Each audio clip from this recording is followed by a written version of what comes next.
Good morning, people of the internet. This is the show. We talk about metal. We tend to melt it down. You know the fucking drill. At least I hope you do. I honestly don't care if you don't at this point. So y'all are gonna have to be really fucking patient and bear with me today, because I am not doing so great. My body, for lack of a better way of putting it, has decided that it simply fucking hates my guts and does not want me to be happy or comfortable or healthy. I'll spare you the nasty details and just know right off the bat that my negative attitude has absolutely nothing to do with this album from Nocturnus AD entitled Paradox. In fact, if anything, this one album is actually what's been keeping me sane these last 2 days or so. If anything, this album kind of gave me a reason to get out of bed this morning because I've been sitting around just kind of feeling like crap. And I went, man, I really should do something today. Maybe I can record some stuff. Oh, what a coincidence. I just happened to listen to this really fun and exciting debut album from Nocturnus AD. So thanks to Nocturnus on simply that level for getting me out of fucking bed. You automatically get a .5 added to the final score, regardless of what that final score is, simply for that. Full disclosure. Nocturnus AD is the revival of the underground 90s death metal band Nocturnus, which alongside Death and Cynic and Atheist were kind of the forerunners of technical death metal. Granted, they didn't quite make it to those same levels of success and influence, but their album The Key nonetheless does remain a classic in the genre, and perhaps the most unique death metal album period released in that time. A wildly complex and articulate and brutal death metal album that ditched the standard lyrical tropes of zombies and murder and war in favor of a Voivod-esque sci-fi theme and an absolutely massive concept in which you had this main character who traveled back in time to murder Jesus Christ himself and essentially rewrote all of history. I guess the irony of a death metal band writing about a man going back in time to murder Jesus, which would effectively destroy death metal itself when you think about it, I guess that was lost on the band, but that's hardly what matters right now. Point is, it's a long lost death metal gem, and while Nocturnus did go on to make a few more albums, none of them were quite on the same level, none of them are seen in quite the same light. Realizing this, founder Mike Browning, with help from members of his other band After Death, have come back to Nocturnus via Nocturnus AD, and have even returned to the album The Key, as this album, Paradox, is, to quote, a direct sequel to The Key. To quote them directly from their Bandcamp page, the story follows the journey of Dr. Allium William Magus,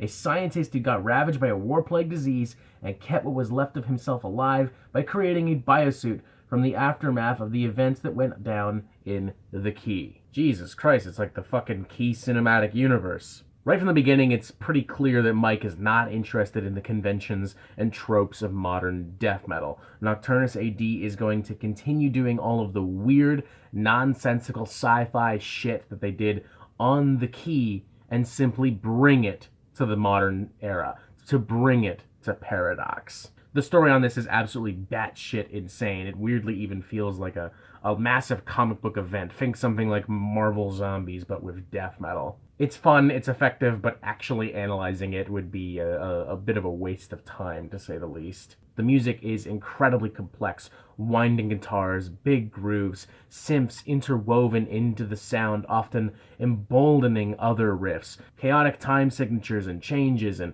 wild drumming and deep, earthy bass, and some pretty strong old-school death metal vocals as well. The band so perfectly and gleefully emulates the sound of The Key and old-school Nocturnus to the point where one would have to wonder that if this were any other band, would we call it plagiarism? This isn't really a deal breaker. I mean, for one, people who love The Key have probably been waiting for something like this for the last 28 fucking years, so more power to you. But it is something to note nonetheless, particularly if maybe you're like me and you're not fully sold on this revivalist metal scene. You know, like look at bands like Gruesome, who have made their dough by simply plagiarizing the template left behind by Death. It helps Paradox's case that this actually is a continuation of the sound by members of Nocturnus. And it also helps that they do actually perfectly capture the sound. If I honestly did not know any better, I may have assumed that this was released shortly after The Key.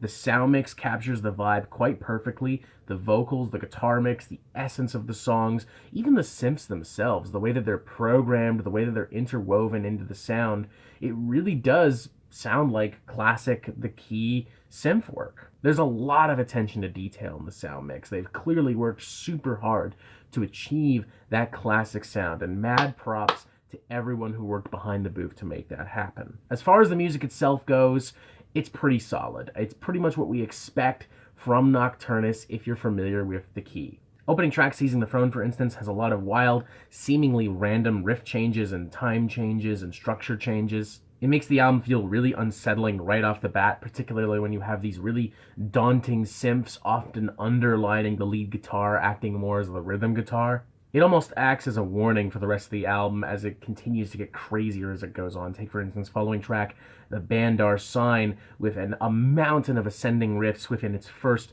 minute, which eventually escalates to squealing keyboards alongside huge Jeff Hanneman-esque wailing guitars. It's wildly unsettling and uncomfortable. It's like the worst acid trip ever materialized in the music form.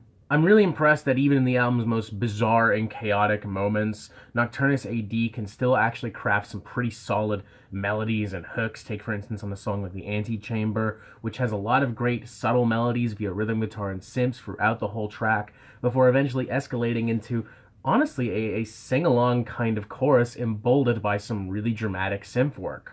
And fans of straight-up guitar porn and super complex progressive metal are really going to enjoy some of the latter tracks on this record, notably Number 9 and Apotheosis, which are the two most technically efficient and impressive songs on the entire album, I would say. I'm going to give this thing a 3.5 out of 5. I think it's a really solid record. There is a part of me that does kind of wonder what Nocturnus AD really could have accomplished had they taken more advantage of some modern death metal conventions, particularly when you have bands like Rivers of Nile, Cattle Decapitation, Fallujah, Arcspire, all who have expanded the horizons of tech death and progressive death metal these last few years.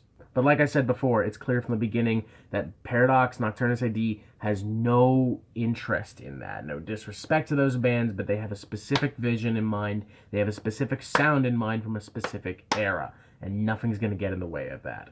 And to their credit, they absolutely nail that, to the point where I would really have difficulty seeing any fan of old school Nocturnus having a problem with this. And if you're not familiar with Nocturnus, this album is actually a really great introduction. This is a side of old school death metal that a lot of people don't really know about anymore. It's not really highlighted. When we talk about old school death metal, we typically look at the early works from Death, Obituary, Cannibal Corpse, that super grisly Florida death metal sound. Whereas this is a lot more fantastical and strange and even ridiculous at times, while still retaining its brutality and musicianship. With that in mind, it could make a very interesting gateway record into a lot more underground death metal if you're not super familiar. And for that reason alone, I would say check it out. Don't really have anything else to say about this album, and frankly, I'd like to get to bed. So let's wrap this up right here. 3.5 out of 5, a really good album. Definitely be on the lookout for this if you're a longtime Nocturnus fan, or if you're someone brand new to this and you're looking for something zany and weird and totally one of a kind. Yeah, that's it. Y'all know the drill by now. Press that fucking magic button. Whatever. Bye!